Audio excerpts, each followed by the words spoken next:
Raporti I gjestit me Eglin ka ndryshuar shumë që kur banorja u rikthye në shtëpinë më të famshme në Shqipëri, Big Brother VIP 4.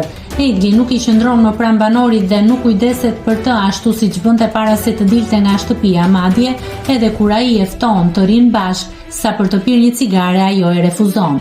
Së fundmi teksa Egli po hante buk, Gjesti ka shkuar pranë saj dhe ajo I thot që të ikë dhe të shoh punën e tij. Apo iko shok? I tha banorja dhe ai u përgjigji habitur, mua shok? Kur Egli I pyeti pse e çaj e ti, Gjesti tha direkt, dashnori. Kjo fjalë nuk I pëlqeu as pak asaj, e cila ju kundërpërgjigj. Dashnori I syve që të pëlqasin e të dalin, mos e thuaj më.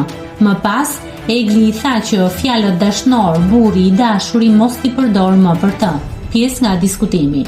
Egli: apo iko shok, apo ik të shohësh punën tënde. Gjesti: shok? Egli: po.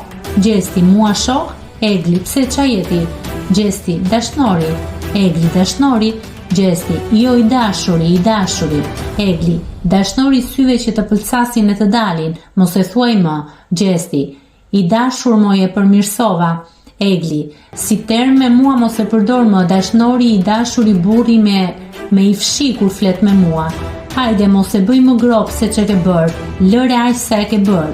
Gjesti: sa gropa 2 metra, dua ta bëj 3 metra. Egli: rri mirë. Gjesti: e di se ja dal edhe nëse bie. Egli: ore turpi jot është që vazhdon e qesh me këtë gjë, nuk është I imi, vazhdoj qesh. Nëse klikoni mbi butonin subscribe, do t'ju shfaqen të gjitha publikimet tona. Ju ftoj t'i bëni subscribe kanalit, të pëlqeni videot dhe të lini komentin tuaj.